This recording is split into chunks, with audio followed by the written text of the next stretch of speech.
Boa tarde, bem-vindos ao webcast Mudar a Cultura do Investimento Imobiliário em Portugal, organizada pelo EC em parceria com a Corum Investments Portugal. Nesta conferência vamos tentar perceber o impacto que a pandemia teve, está a ter e que terá no futuro do mercado imobiliário, as diferenças entre o mercado residencial e o comercial e quais as estratégias para fazer investimentos mais acertados. Connosco temos 3 oradores, temos o professor João Duque, economista e professor do ISEG, o José Gavina, diretor da Corum em Portugal, e o André Casaca, promotor imobiliário. Obrigada aos 3 pela vossa presença. Se calhar começava pelo professor João Duque e começava por lhe perguntar. A pandemia afundou a economia, mas não afundou o mercado imobiliário. Por que é que isto aconteceu?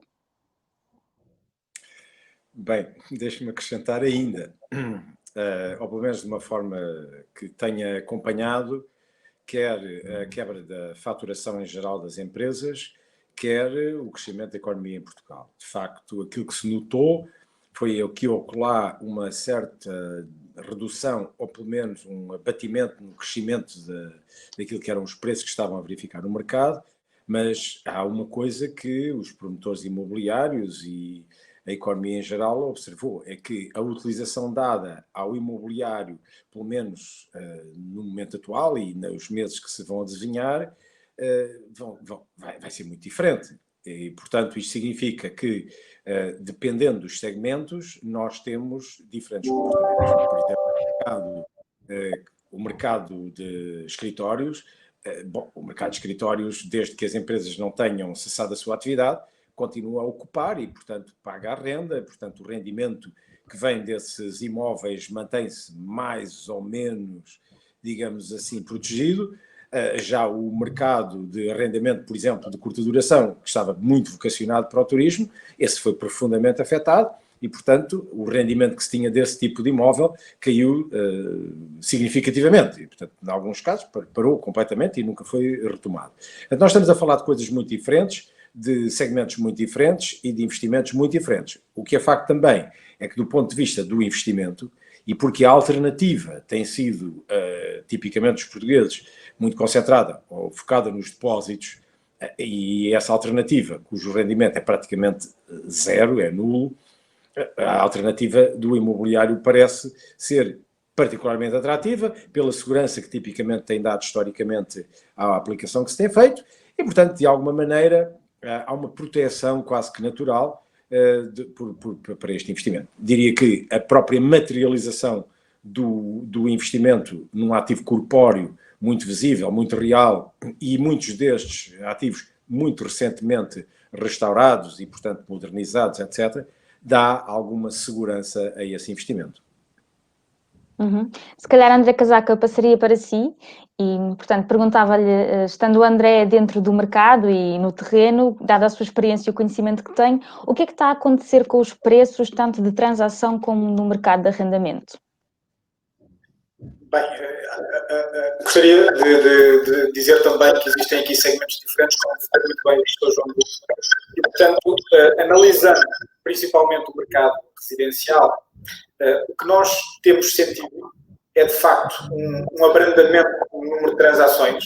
Não se consegue perceber ainda qual o impacto real que esta pandemia pode ter ao nível dos preços, mas, focando um bocadinho o que aconteceu a nível do turismo com as taxas de desocupação que hoje observamos, com a vinda de muitas frações que estavam afetas ao alojamento local para o mercado de arrendamento normal, também notamos algum abrandamento nas rendas.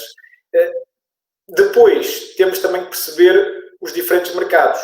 As zonas urbanas, neste momento, estão, digamos que, mais paradas, mas existem localizações um bocadinho mais fora das zonas urbanas, onde a dinâmica até tem sido interessante. Portanto, no ponto geral, prevê-se que possamos ter aqui um ajustamento ao nível dos preços e das rendas, que não é só provocado pela pandemia, mas também tem muito que ver com o crescimento da oferta. E no ciclo, digamos que anterior, que há uma coisa muito importante no imobiliário, que são os ciclos, nós tínhamos uma oferta muito diminuta, porque a crise anterior provocou que não houvesse muita criação de novo edificado durante muito tempo. Como tivemos um choque de procura com o crescimento do turismo a partir sensivelmente de 2013, tudo o que estava mais ou menos no mercado, principalmente nas zonas urbanas consolidadas, acabou por ser absorvido e, portanto, houve um crescimento dos preços significativo. Agora, com um volume de oferta em crescimento e aqui um choque repentino provocado pela pandemia ao nível da procura, é normal que estejamos ajustamentos maiores em umas determinadas localizações do que noutras, mas no cômputo geral deveremos ver um reajustamento ou um reequilíbrio do mercado. Isto não quer dizer que os preços venham a cair de forma muito significativa. O que eu entendo e o que tem sentido é que os preços mais especulativos, esses sim, têm pouca credibilidade no mercado ou têm pouca absorção no mercado neste momento. No mercado português, acontece também na Europa ou é característico de cá? Não, eu acredito que estamos a falar dos mercados em geral a nível europeu, não é? Pelo que eu tenho tentado perceber, principalmente em Espanha, que estamos aqui num mercado ibérico que acaba por ser quase que um bom comparativo, temos a mesma situação. O turismo quebrou, temos um abrandamento nas rendas, falando novamente no mercado residencial, porque existem outros segmentos de mercado onde este abrandamento não se justifica, mas temos também um ajuste e um reequilíbrio dos preços no mercado habitacional, também pelo crescimento da oferta, que é um driver muito importante neste mercado.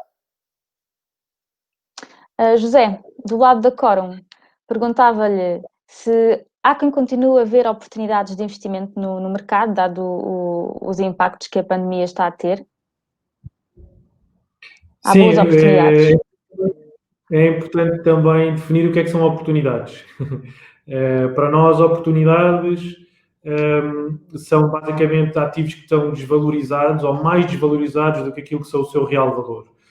E para ter essa percepção temos que olhar no longo prazo, nós olhamos muito no longo prazo. Um exemplo disso é que, por exemplo, investimos em Espanha em 2013 ou investimos em Portugal em 2014 ou estamos há cerca de 2 anos a investir no Reino Unido, mercados que num determinado momento, face ao momento, tal altura da Troika em Portugal ou a altura do Brexit no Reino Unido neste momento, foram demasiado desvalorizados, mais do que o seu real valor. E, portanto, isto é uma visão de 5 anos, 6, 8, 10 anos. E, portanto, é assim que nós definimos as oportunidades. E, portanto, é certo que haverá agora setores que, como dizia o André, têm agora um choque demasiado elevado no seu preço e aí podem surgir oportunidades. Sim, aí podem surgir oportunidades, mas a nossa estratégia é olhar para tudo um pouco, para vários setores, para vários países e encontrar essas oportunidades onde elas surgirem. Não existe uma fórmula mágica, com certeza, para as encontrar. É preciso estar no terreno e no mercado. Professor, perguntava-lhe se este é um mercado para comprar e vender ou para deixar a render? Bem, isso depende muito da estratégia de investimento de cada investidor em concreto e, portanto, não há uma resposta generalizada. Agora, claramente, o investimento imobiliário não é um investimento para se andar a entrar e a sair todos os dias, até porque tem custos bastante elevados de entrada e de saída e costuma ser visto como um investimento de longo prazo.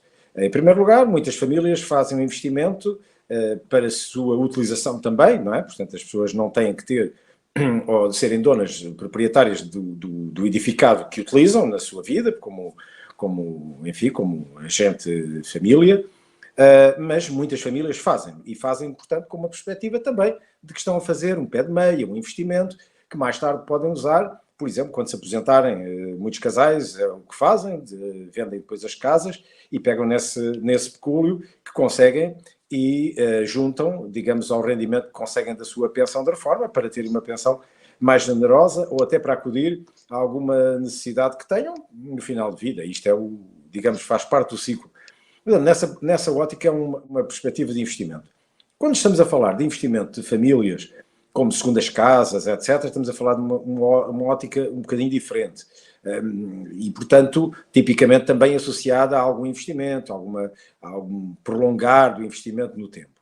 Outra coisa muito diferente é, por exemplo, eu fazer investimento para um período de tempo que não é propriamente uma semana ou um mês, tipicamente, não é? E quando é isso, muitas vezes estranha-se por que razão é que alguém compra e vende passado muito pouco tempo, e às vezes é para as más razões, não para o que vende e para as mais-valias que consegue, mas por quem lhe vendeu inicialmente, e portanto há razões que podem levantar suspeitas, mas digamos que, de um modo geral, quem faz, por exemplo, um investimento, até às vezes alavancado, também o faz por um período de tempo que corresponde muitas vezes até a uma atividade de promoção imobiliária, em que a pessoa compra, endivida-se, junta capital próprio, capital alheio, remodela, etc., e recoloca no mercado com valor acrescentado. E portanto, isso tem uma lógica muito diferente.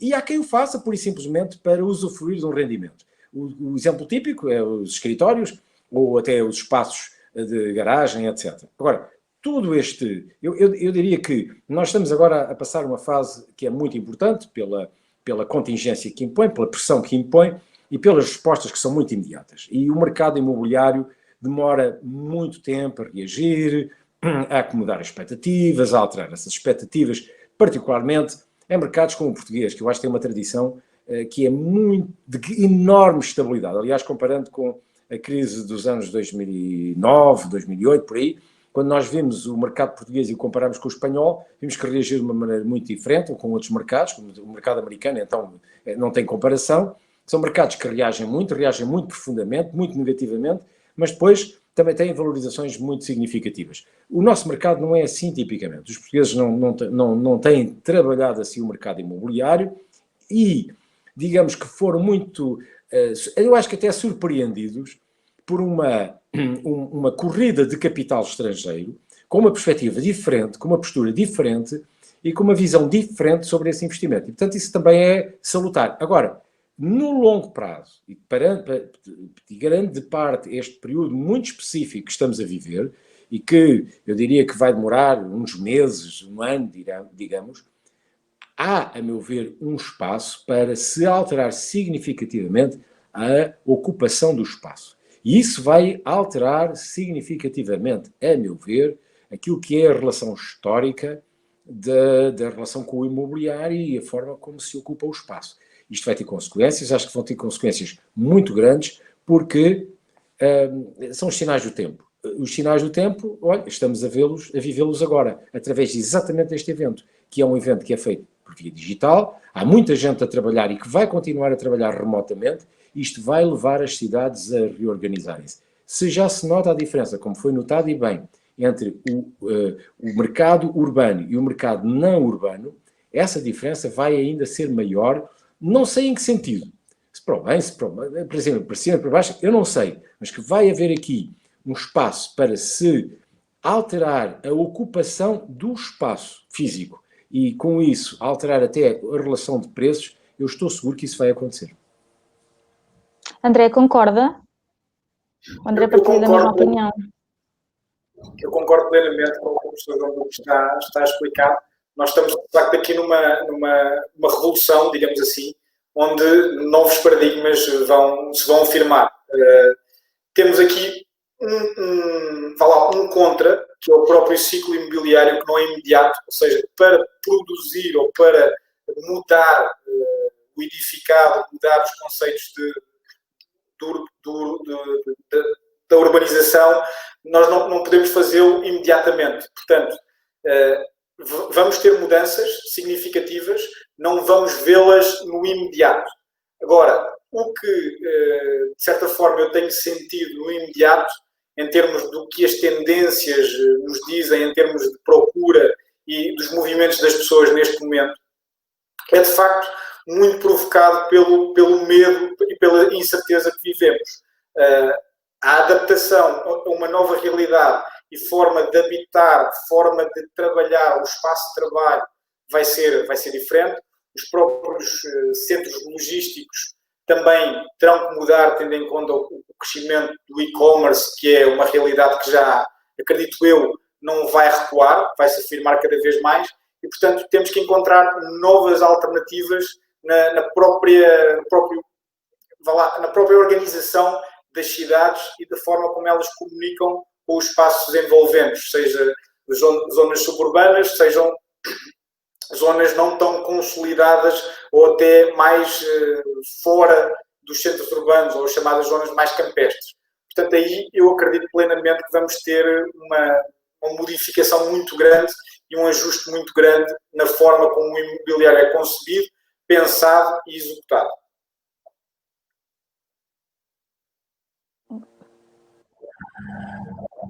A Corum está focada muito mais no imobiliário comercial. Como é que se vai adaptar, como é que se adapta e como é que se vai adaptar a estas mudanças e a estes ajustes do mercado? Há aqui alguma estratégia? Sim, esse ponto é importante. Portanto, nós nos fundos Corum só temos aquilo que chamamos de arrendamento comercial. Portanto, não temos a parte habitacional, aquela que se calhar mais conhecemos no nosso dia-a-dia, aquilo que vimos nos centros das grandes cidades, Lisboa e Porto, as tais recuperações, o tal arrendamento de curta duração. Portanto, isso nós não temos. Aquilo que nós temos é arrendamento comercial, ou seja, edifícios de escritórios, fábricas, supermercados, plataformas logísticas, e, portanto, aí é certo que existem realidades muito diferentes.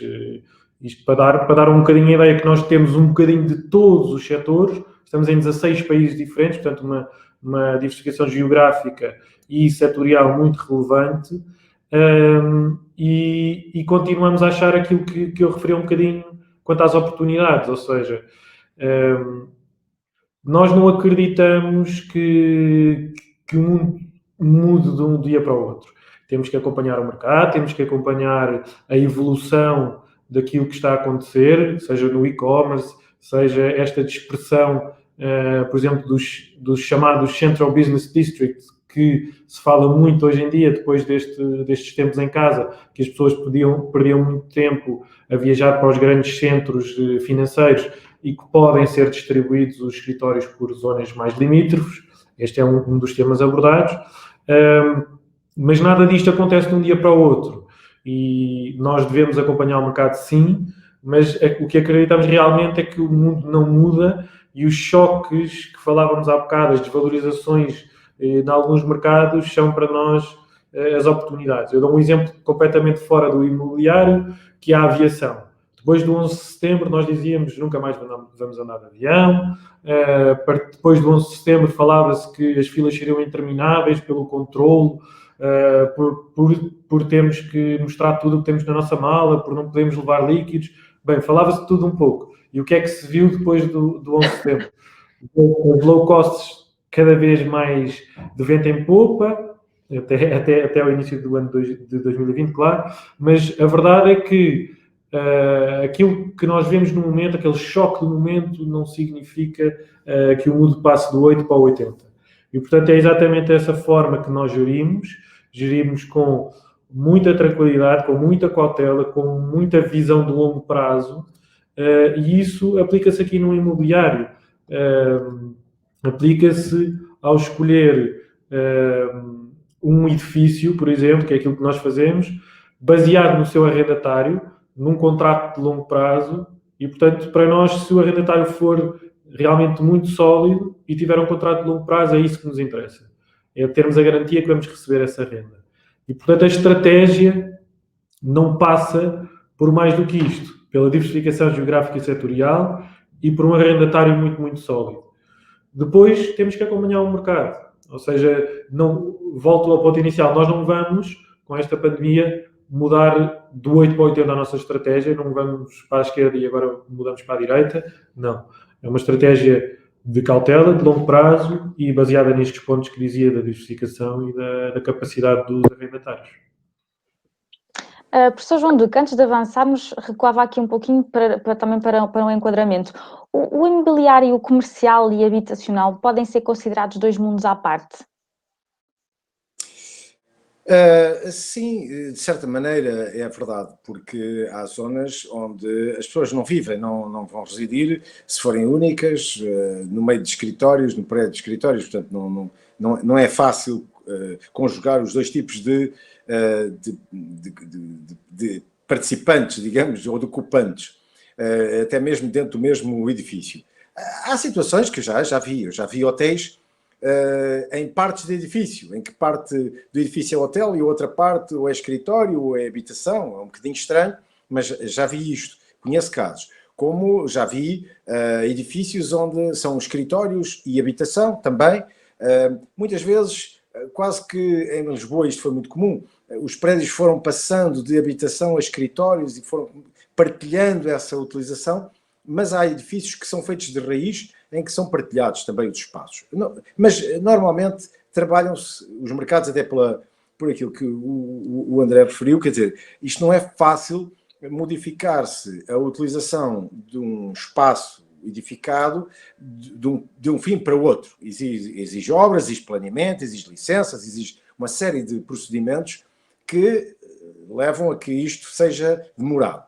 De qualquer das formas, eu estou convencido que apesar desta diferença, eu acho que vai haver aqui uma oportunidade grande para uma reocupação dos espaços e por isso, de alguma forma, haver espaços que estão hoje dedicados a um determinado fim e que vão passar a ser dedicados a outro fim. E estou com alguma curiosidade em ver isso, porque há muitas empresas que perceberam que agora não precisam, nem vão voltar a precisar de espaços de escritório com a dimensão que tinham. Pura e simplesmente que os seus trabalhadores não vão voltar da forma como viviam nesses escritórios, porque nem sequer querem. E as empresas sentem que uma das boas armas que têm de ligação emocional e de remuneração não monetária e, portanto, de forma de manter, de continuar contar com os seus colaboradores, particularmente os melhores colaboradores, é exatamente criar sistemas em que a mobilidade não é obrigatória todos os dias. Ora bem, isto cria aqui um espaço enorme de alteração na utilização das cidades e na utilização dos espaços das cidades, mas não só, como foi referido aqui, das outras zonas. Nas zonas que normalmente eram tradicionalmente de residência. Ora bem, e porquê? Porque até as próprias unidades familiares não estavam preparadas para isto que, de repente, agora voltou a acontecer, em que a nossa casa também é um escritório. E, portanto, se é um escritório, muitas famílias depararam-se agora com um problema. É que a casa típica familiar já não contava com um espaço que era muito comum nas casas familiares, que era o escritório, a sala de estudo. Agora é quase que uma necessidade para um determinado número significativo de pessoas que, ao voltarem a casa ou trabalharem em casa pelo menos 2 dias na semana, e as famílias vão começar a organizar-se para terem, portanto, os espaços muito ocupados, e, portanto, já não serve fazer qualquer coisa à noite na cozinha ou na sala, porque vamos ter todos os dias. E, portanto, isto significa que, por um lado, há a utilização de um espaço comercial, chamamos assim, de escritório, em casa, e portanto há aqui uma penetração do espaço de escritório para a nossa casa novamente, o que existe também uma readaptação e há uma forma nova de ver o investimento imobiliário. Por outro lado, os espaços escritórios vão ficar potencialmente ociosos e há que fazer um reajustamento desses espaços. Eu estou muito curioso a ver o que é que isto vai dar, mas isto vai dar e vai alterar-se.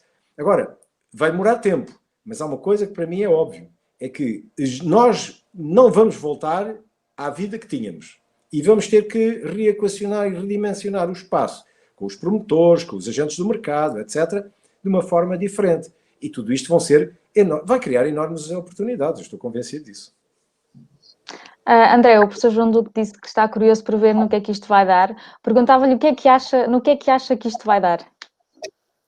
Bem, relativamente à questão dos escritórios e aos espaços de escritórios, eu tenho uma ideia muito própria que o espaço de escritório vai deixar de ser o espaço onde se trabalha para ser o espaço onde se cria, para ser o espaço onde as pessoas querem estar.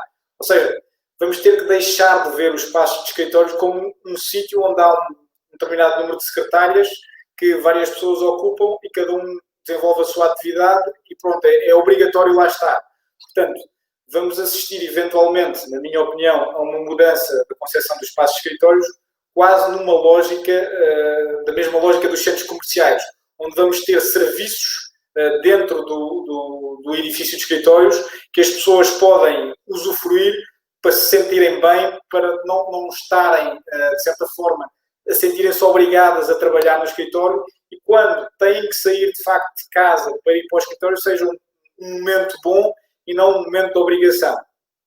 Além disso, do ponto de vista do espaço habitacional, e muito bem referido pelo professor João Duque, talvez vamos recuperar um pouco a existência do espaço de escritório em casa, mas eu acredito que, momentaneamente, eventualmente, as pessoas preferirão trabalhar a partir de casa, mas existem determinadas atividades onde, quando não há, a promoção de contacto físico e de pessoalidade nas atividades, a criação pode-se perder um pouco. E, portanto, eu acredito que, passado este momento mais complexo do ponto de vista da pandemia, se forem criados espaços de escritórios apelativos e onde as pessoas se sintam de facto que estão bem e conseguem criar, eu acho que a possibilidade dos escritórios se manterem bastante resilientes será uma realidade. É uma ideia que eu tenho, continuo a acreditar muito que o mercado de escritórios, apesar de existirem algumas opiniões de que possa vir a sofrer bastante, eu acho que sofrerá bastante ao nível da transformação do espaço, ao nível da performance em termos de investimento. Acredito que será um segmento resiliente. Eu se calhar combato aqui as duas intervenções que bate tudo certo com aquilo que é a minha opinião. Primeiro que tudo, como o professor João Duque dizia, o que provou a pandemia é que existe e é possível trabalhar com esta flexibilidade, estar 1 ou 2 dias em casa. Não há dúvida nenhuma que conseguimos, que é possível, que há resultados. E por outro lado, concordo plenamente com o André em relação à alteração do tipo de escritórios. Há um exemplo muito engraçado e aconteceu com 2 empresas americanas, que não foi agora, foi nos últimos 20 anos. Esses 2 casos são a IBM e a Yahoo, que tiveram, a certa altura, cerca de 50% da sua força de trabalho em casa, e eles concluíram, e penso que uma delas acabou com esta decisão de ter 50% das pessoas em casa em 2015 e outra acabou em 2017, eles concluíram que, primeiro de tudo, era necessário o contacto.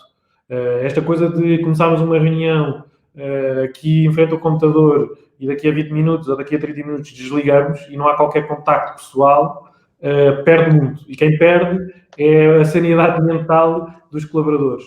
Por outro lado, eles concluíram que também se perde muitíssimo, e é aquilo que o André falava, em inovação, em brainstorming, em criação. Ou seja, aquela história de temos que ver isto em conjunto, estarmos a conversar ao lado de uma máquina de café, ou de olhar por cima do computador no open space e dizer qualquer coisa para o outro lado. Isto realmente é importante para as empresas, é importante a troca de ideias, é importante a criação, é importante para a inovação, e foi a conclusão que estas 2 empresas tiraram. É que se perdeu muitíssimo a inovação por terem muitos colaboradores em casa. E depois, estes últimos tempos, pelo menos tenho falado com alguns responsáveis de empresas que dizem que a maior parte das pessoas não queria ir para casa agora neste novo confinamento. E eu penso que as pessoas precisam também desta rotina e destas alterações de quebrar o que é casa, quebrar o que é escritório. Portanto, concordo que a alteração nos escritórios não será drástica. Haverá alteração, mas não será drástica. Eu gostava... Posso? Sim, claro. Não, era só acrescentar aqui um espaço de oportunidade que eu acho que também que eu não referi e que nenhum dos outros participantes referiu, quer o André, quer o José, e que é o seguinte: de facto, já se falou aqui na possibilidade de as grandes empresas deslocalizarem uma parte dos seus escritórios para zonas que não tão centralizadas e, portanto, facilitando a deslocação dos colaboradores para esses espaços. Mas como as pessoas não estão organizadas por regiões, mas por funções, tipicamente, isso não, muitas vezes não resolve o problema. Resolve no sentido de criar um coito, chamemos-lhe assim, que é um espaço em que, quando estamos ali, estamos debaixo da nossa bandeira. Bom, mas isso é uma coisa diferente. Agora, também é verdade que, particularmente nos próximos anos, nós não temos as nossas casas preparadas, como estamos a ver, para trabalharmos, particularmente quando estamos muitas pessoas juntas a trabalhar. E, portanto, é capaz de haver aqui um espaço de criação de espaços de trabalho que, não tendo uma bandeira, podem ser partilhados ou arrendados ou alugados, digamos assim, por espaços muito curtos, diria meio-dia, um dia. E isto pode ser quase que uma box, uma zona, mas num espaço de trabalho. Isto é, pode ser feito mais em open space, mais recatadamente, mas eu acho que se cria aqui uma oportunidade para abrir espaços destes em zonas que são bairros residenciais. E o custo da utilização desse espaço pode ser suportado pela empresa. Isto para não termos as pessoas a trabalhar na cozinha, com o cão e o gato a perturbar, etc. Porque, sem também aquele ambiente de trabalho, que também acho que é importante, que a pessoa saia de casa, apanhe um bocadinho de ar fresco e entre num espaço de trabalho. E depois, passado umas horas, volta a apanhar ar fresco e vá para casa. Porque esta coisa de sair do quarto e entrar no escritório, que é a sala, onde se levanta, vai à cozinha para a máquina de café e volta para a sala. Epá, isto é uma confusão enorme que não permite também este arejamento da cabeça que nós precisamos ter para criar espaço e tempos para nós absorvermos. Acredita que as empresas portanto, irão avançar nesse caminho?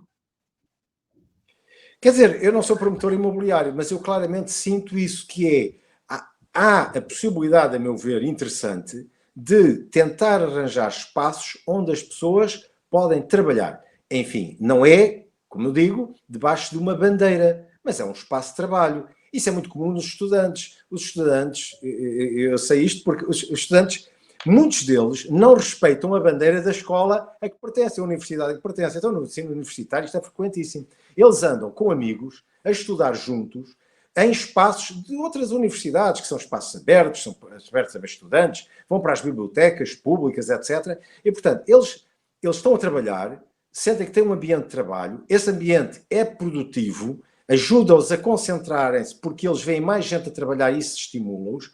Quando têm uma interrupção, não estão sozinhos, porque eu estou em casa, eu faço um break e vou à cozinha beber café.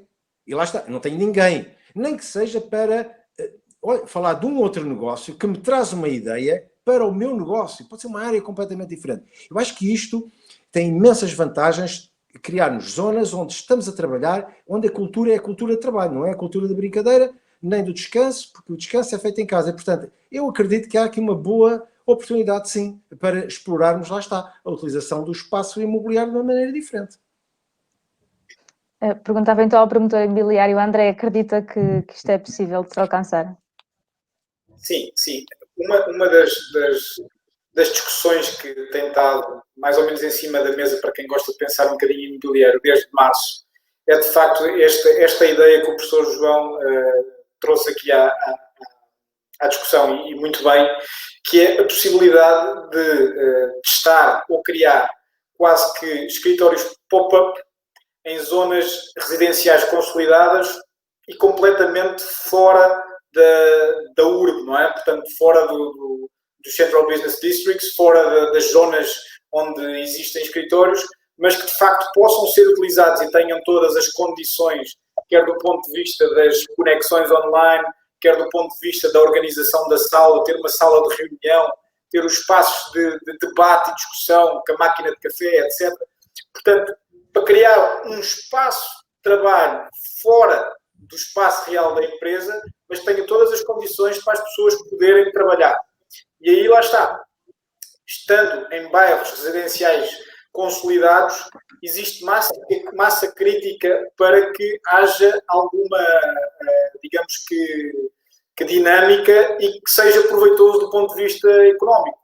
Porque, por vezes, o que acontece em termos de licenciamento ou de obrigatoriedade camarária é que, normalmente, em certos loteamentos fora das zonas urbanas, mesmo não havendo necessidade de criar lojas ou espaços comerciais, os PDMs obrigam a que os promotores tenham essas lojas. E essas lojas depois não têm sucesso, os inquilinos são muito, digamos, dinâmicos na saída, nunca conseguem criar um negócio, e tendo um espaço, eventualmente de escritório, ou este conceito de espaço de trabalho, até com o café, eventualmente providencial e alguma alimentação, enfim, esse apoio e esses serviços, eu acredito plenamente que vai acontecer. Isso tem sido estudado a nível europeu e eu acredito que em Portugal temos espaço para isso. É preciso ter a coragem de fazer primeiro, mas acredito que um teste, vão acontecer alguns testes nesse sentido e que vamos ter essa evolução, sem dúvida. De volta aqui, então, um pouco ao investimento no setor comercial. Na Corum, os investidores, portanto, a estratégia da Corum é pôr os investidores a comprar pequenas partes de imóveis que estão arrendados a grandes empresas. Isso é uma garantia de uma maior estabilidade no investimento e até de maior retorno. Que tipo de retorno é que esse tipo de investimento pode oferecer? Sim, a nossa estratégia passou desde sempre, como já fomos referindo um bocadinho, por esta lógica antes de tudo, antes de olhar para a qualidade do imóvel e antes de olhar para a localização, olhamos para quem arrenda. Portanto, imagino que cá em Portugal temos edifícios que estão arrendados ao Pingo Doce, ou temos a sede da FedEx, por exemplo, na Holanda. Portanto, temos um edifício que está arrendado à FedEx, ou temos um edifício, por exemplo, que está arrendado à Google em Dublin. Então, temos um bocadinho de tudo, de vários setores e em vários países, mas sempre com base no arrendatário. E sempre com contratos de muito longo prazo. É isso que nos traz a tal estabilidade, é isso que não nos dá propriamente nenhuma garantia. O imobiliário é um ativo como outro qualquer, que é valorizado, que tem o seu valor, que tem a sua valorização positiva ou negativa ao longo do tempo, como seja uma ação, uma obrigação, qualquer outro tipo de ativo. Aí funciona exatamente da mesma forma. Agora, é certo que, ao ter um contrato de longo prazo e ter um grande arrendatário, dá-nos mais estabilidade em relação aos rendimentos que vamos receber. Então, há mais garantias em relação aos rendimentos que vamos receber, e temos, assim, se calhar, menos volatilidade, ou seja, o preço não vai alterando tanto ao longo do tempo. E, portanto, é com esta estratégia que nós temos sempre proposto aos nossos clientes, e o nosso objetivo, por exemplo, no fundo que se chama Corum Origin, que é um fundo que tem hoje quase 2 mil milhões de euros e está em 13 países diferentes da zona euro, o nosso objetivo é distribuir sempre mais do que 6%. Eu digo distribuir porque nós distribuímos uma renda mensal, ou seja, os nossos fundos são um substituto direto de quem, como falávamos há pouco, às vezes compra uma casa para arrendar e ter um rendimento recorrente. E, portanto, o objetivo foi sempre pagar mais do que 6% bruto, claro, e temos-lo conseguido até agora. Não quer dizer que consigamos no futuro, mas as perspectivas são boas, uma vez que já fizemos muitos investimentos este ano com rentabilidades interessantes. E, portanto, esta é aquela estabilidade que nós procuramos: contratos longos e grandes arrendatários, sem restrições, ou seja, sem restrição se é o setor A ou se é o setor B, sem restrição se é o país A ou se é o país B. Apenas a única restrição que temos é estar no arrendamento comercial, porque é muito fácil de perceber a lógica. Ou seja, eu, quando arrendo uma casa a um particular, hoje em dia pedem-se, por exemplo, o IRS para perceber se a pessoa tem capacidade para comprar, para arrendar. Mas é completamente diferente fazer um pedido deste a um particular, ou ver o balanço, ou ver os resultados, ou ver a perspectiva de vendas de uma empresa e ver a sua capacidade financeira. Portanto, por aí também mais alguma certeza e mais alguma garantia de que podemos ter um investimento com menos risco. E é exatamente isso que nós procuramos. Professor João Duque, perguntava-lhe se acha que este tipo de retornos pode ser atrativo face às alternativas tradicionais de investimento. Pronto, eu não conheço exatamente os mecanismos, estive agora a ouvir a explicação do José e que me pareceu interessante, uma vez que a ideia deles é pedir investimento e depois fazer distribuição de rendimentos, fluxos, que são mais ou menos constantes, uma vez que a sua ótica é uma ótica de investir no imobiliário para arrendar as empresas e estas pagam rendas mensais, pelo que isso liberta cash flow, que depois providencia o pagamento dos rendimentos aos investidores. Os investidores no imobiliário, nos últimos anos, eu estive aqui a ver em Portugal alguns fundos e as melhores taxas de média dos últimos 5 anos andam nos 4 e tal %. Isto são fundos imobiliários abertos, cujo rendimento estimado, eu presumo que é feito com base, de acordo com a entidade que estimou, com base na valorização e no rendimento distribuído, e, portanto, estamos a falar aqui de uma mistura de duas coisas. Nos fundos em concreto que tivemos a ver, eu diria que aquilo que dá a garantia, e está bem salientado, portanto, o promotor que está a vender, de facto, ele acha mais interessante uma análise, um balanço e uma perspectiva comercial da empresa do que propriamente a declaração do IRS da pessoa e da entidade que, no fundo, que está a arrendar, no caso for uma família. A única desvantagem que tem é que estamos mais confinados ou restritos à área comercial. E a área comercial também tem os seus sobressaltos, como nós sabemos. Claro que depois depende de quem está a fazer a gestão, que cliente é que seleciona, porque nestas coisas, às vezes, os rendimentos expectáveis elevados estão associados a nível de risco a quem se empresta mais elevado. E, portanto, aqui a gestão da entidade promotora é fundamental para ir garantindo que o arrendamento se vai fazendo à custa de um inquilino que, digamos, de AAA, não é? De qualidade creditícia muito elevada e com expectativas de que a sua atividade não é muito beliscada. Mas, como vimos, muitas vezes, e agora a pandemia serve para isto, apesar de nos parecerem empresas resilientes, boas, etc., muitas delas foram muito afetadas e algumas já se sobraram e, portanto, podiam ser boas empresas, mas o choque, não é? pode tocar a todos e as empresas podem não ter capacidade para aguentar a sua atividade e abrir falência.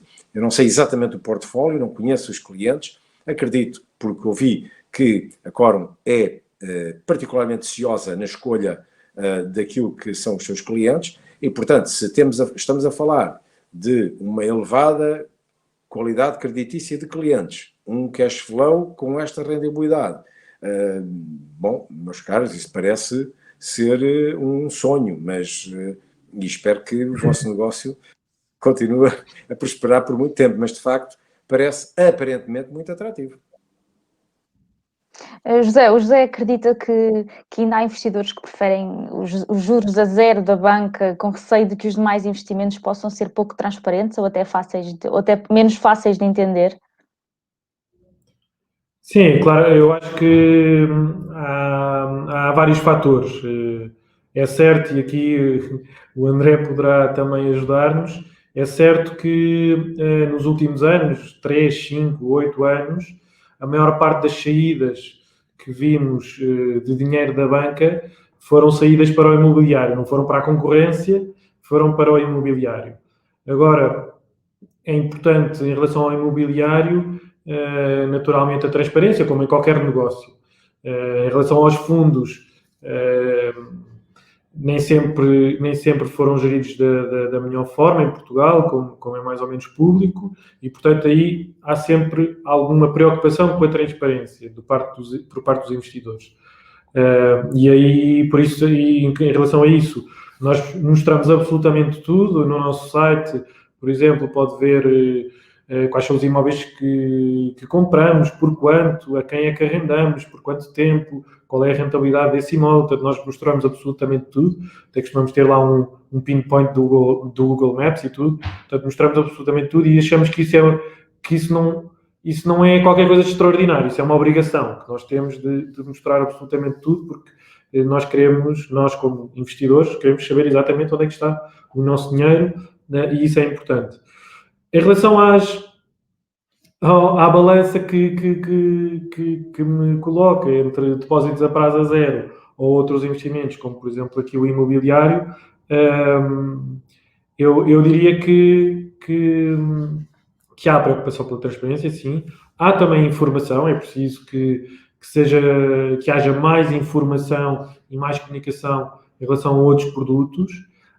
E também há a obrigação por parte de todos os, vou chamar assim, intermediários financeiros, não são só os bancos, mas são os bancos e as sociedades gestoras como nós, por exemplo, de informar, têm a obrigação de informar que a diversificação é muito importante, que não ter os ovos todos no mesmo cesto é muito importante, é isso que nós fazemos dentro dos nossos fundos, como já falámos, mas também, ou seja, quando eu tenho a minha carteira de investimentos e quando tenho, eu costumo dizer, ter tudo numa ação não faz sentido, é demasiado risco, não está diversificado, mas ter tudo, todo o seu dinheiro em depósito a prazo, para mim também é uma aposta, é deixar ali o dinheiro a zero. Portanto, é importantíssimo ter um bocadinho de todos os ativos, o imobiliário é um deles, não é o único, obviamente. O imobiliário é um deles, mas concluindo, eu diria que pode haver alguma retração por parte das pessoas que pensam em colocar o dinheiro em imobiliário por um histórico menos interessante do que aconteceu em Portugal no passado. Isso é certo e deveu-se um bocadinho à transparência. Penso que isto agora se tem alterado muito, as regras europeias também obrigam a que isso se altere e portanto penso que agora, a partir do momento em que nós conseguimos ver tudo onde está o nosso dinheiro, parece-me já que é ultrapassado esse tema da transparência. O André também nota esta tendência e acredita que se deve diversificar a carteira? Claro que sim. Eu vou só dizer aqui uma pequena frase. Eu habituei-me a crescer a ouvir que o segredo é a alma do negócio e eu acredito no imobiliário, a transparência é de facto a alma do negócio. E, infelizmente, ou por cultura, normalmente em Portugal o mercado imobiliário não é muito transparente. E isto não tem que ver necessariamente com as pessoas, tem que ver sim com a falta de informação que existe, a falta de critérios na disponibilização dessa informação que existe e que por vezes acaba por criar algum travão nas pessoas. Agora, sem dúvida que a diversificação é extremamente importante. Qualquer tipo de investimento é válido, desde que seja legal, obviamente, mas se nós colocarmos todos os ovos no mesmo cesto, teoricamente estamos a correr riscos superiores se acontecer alguma coisa com aquela classe de ativos. Portanto, diversificar ao máximo é muito importante, seja do ponto de vista da classe de ativos, seja até do ponto de vista das geografias. E nisso acho que um produto de investimento imobiliário, seja um fundo, seja a própria pedra, digamos assim, é importante que haja diversificação, sem dúvida. Professor João Duque, não sei se quer acrescentar alguma coisa. Não, eu apenas acho que vamos atravessar um período que eu acho muito interessante, por aquilo que já deixámos aqui, nas várias perspectivas e nas intervenções, porque eu estou convencido de que vai haver alteração de valor, vai haver alteração potencial até de rendimento. Repare-se que os rendimentos hoje estão até baixos, face àquilo que é o normal, porque as taxas de referência estão muitíssimo baixas, estão anormalmente baixas e já duram há muito tempo e esperamos que com o fim da pandemia e a recuperação das economias, as taxas comecem a recuperar e se comecem a ter até rendibilidades mais interessantes no próprio imobiliário. E que o imobiliário, ao seguir regras de transparência, de clareza, de promoção e eu diria que aquilo que é tipicamente resposta às necessidades das pessoas, vai ser, como tem sido sempre, um setor fundamental onde é ancorada muita da atividade e muito do crescimento do país. E, portanto, não só na promoção de novas instalações, novos equipamentos, mas também na recuperação que se fazem dos mesmos. E Portugal assistiu na última década a uma notável intervenção que mudou a cara de muitas cidades e, portanto, isto tem que ser absolutamente elogiado e mais, eu estou convencido que vai continuar a verificar-se. Há aqui um sobressalto, mas eu estou convencido que este mercado é absolutamente fundamental. Pronto, queria agradecer aos três pela vossa presença, por terem partilhado o vosso conhecimento connosco. Queria agradecer às pessoas que nos estiveram a acompanhar desse lado. Obrigada, até uma próxima oportunidade. Muito obrigado. Obrigada. Obrigado.